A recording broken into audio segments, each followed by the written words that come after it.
Assalamualaikum warahmatullahi wabarakatuh. Bapak Ibu yang saya hormati, Alhamdulillah kita berjumpa kembali dalam kajian subuh Yayasan Pendidikan As-Salam, Jalan Merpati nomor 4 Sampang, Madura. Hari ini Kamis 18 Desember 2025. Tema pada pagi hari ini adalah keutamaan berzikir kepada Allah. Bapak Ibu, berzikir itu mengingat Allah, berarti sangat penting ya. Harus kita lakukan, mengingat setiap kehidupan bagi diri kita ya. Maka mengingat Allah itu sangat diperlukan.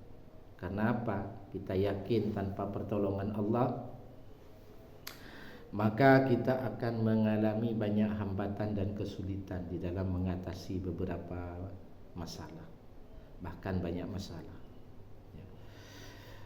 Berzikir kepada Allah atau mengingat Allah itu bertujuan agar kalbu kiri kita yang di dalamnya ada jiwa ya, menyebabkan jiwa itu menjadi suci, atau intinya dengan berzikir kita itu menjaga kesucian jiwa kita. Mengapa kita harus menjaga kesucian jiwa kita? Agar jiwa kita itu mampu berkomunikasi dengan Allah Subhanahu wa taala. Nah, jiwa yang mampu berkomunikasi dengan Allah Subhanahu wa taala, maka Allah turunkan cahayanya berupa rahmat, kasih sayang, berupa petunjuk, berupa karunia dan hidayah. Ini yang sangat penting Bapak Ibu. Mari kita lihat di dalam surat Al-Ahzab ayat 41. Allah berfirman, A'udzubillahi minasyaitonirrajim. Bismillahirrahmanirrahim. Ya ayyuhalladzina amanu dzkurullaha dzikran katsiran. Hai orang-orang yang beriman, berzikirlah dengan menyebut nama Allah dengan zikir yang sebanyak-banyaknya. Jadi zikir ini perintahnya berzikirlah yang sebanyak-banyaknya. Kalau dihubungkan dengan kalbu kiri atau jantung sebelah kiri secara medis ya. Jadi ketika jantung itu berdetak karena roh, maka jantung itu mulai bekerja mengalirkan darah dan oksigen ke seluruh tubuh.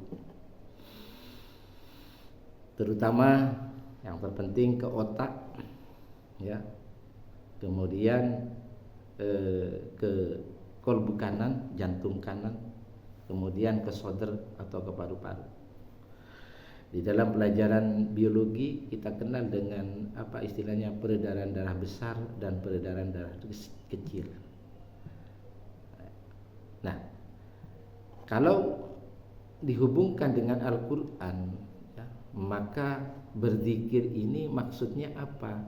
Ketika darah dan oksigen dihubungkan ke otak itu supaya zikir juga mendampingi. Ketika juga masuk ke dalam kalbu kanan ya, itu juga zikir mendampingi. Makanya dalam peredaran darah besar dari jantung ke seluruh tubuh atau khususnya ke otak, ke jantung lagi. Nah ini kan darah yang mengalir dan oksigen dipakai oleh otak, maka tinggallah karbon dioksida dan darah yang kotor. Nah itu tetap didampingi dengan zikir. Kemudian dari otak ada istilah, dari jantung kanan ada istilah peredaran darah kecil ya. Dari jantung atau jantung kanan ke paru-paru ke jantung kiri. Nah, iya apa istilahnya? Jadi di situ ada penyucian yang namanya paru-paru. Ya, paru-paru.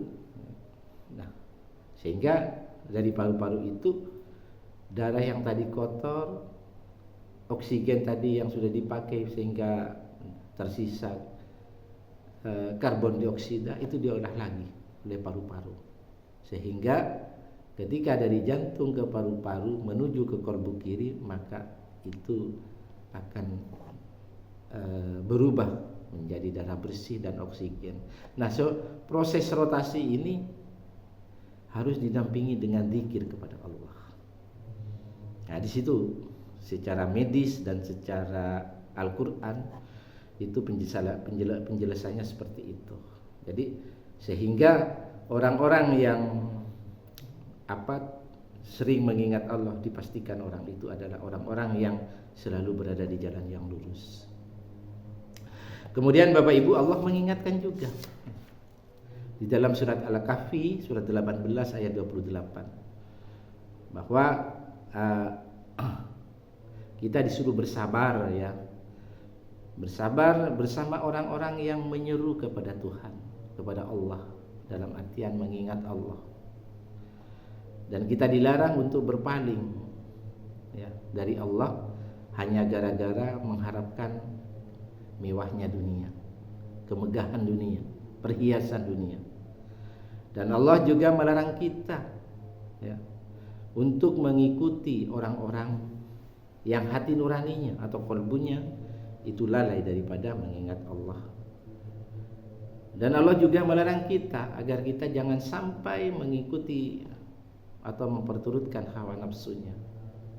Kata Allah, orang-orang yang seperti itu adalah orang yang berlebih-lebihan, melampaui batas. Kita lihat dalam surat tadi Al-Kahfi 18 ayat 28. Bismillahirrahmanirrahim. Wasbir nafsaka ma'al ladina yad'una rabbahum bil ghadati wal ashi yuriduna wajha. Dan bersabarlah kamu bersama orang-orang yang menyeru Tuhannya di pagi hari dan senja hari dengan mengharap keridhoannya. Artinya orang kita harus memperkuat ibadah kita.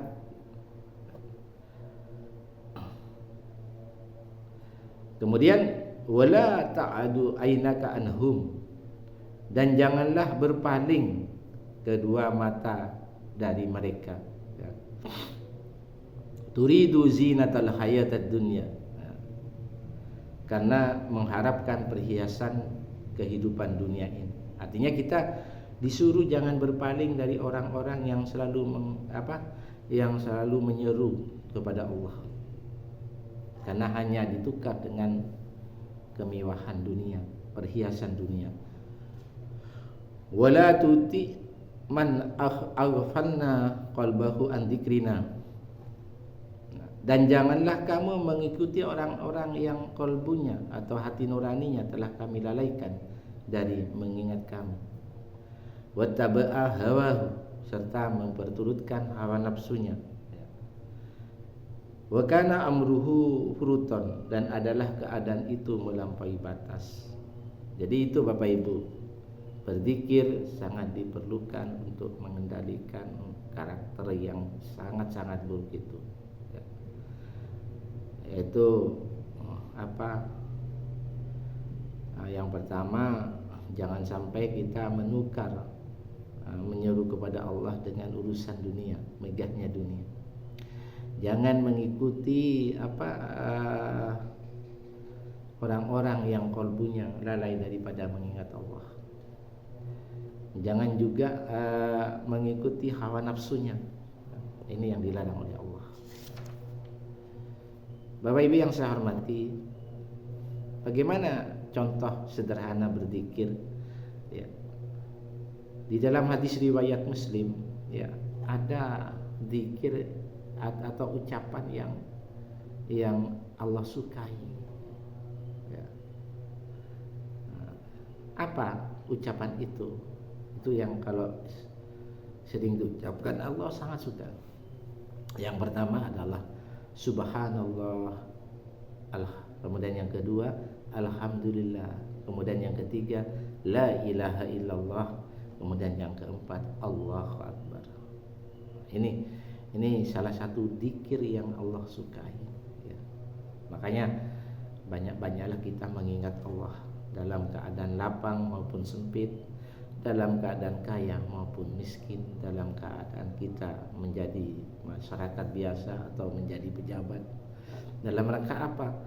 Supaya jiwa kita itu ya dalam keadaan suci, dengan harapan agar kolbu kiri kita itu sebagai pemimpin di dalam diri kita. Jangan sampai otak kita yang atau pikir kita yang menjadi pemimpin, atau saudara kita atau paru-paru kita yang mengendalikan diri kita, atau kolbu kanan kita yang mengendalikan diri kita. Karena ketiganya, apakah itu saudara, otak atau pikir, dan kolbu kanan, itu dominan banyak negatifnya. Hanya satu, kolbu kiri, yang bisa menyebabkan orang-orang itu atau diri kita mendekatkan diri kepada Allah. Mudah-mudahan ini menjadi renungan bersama. Terima kasih. Wassalamualaikum warahmatullahi wabarakatuh.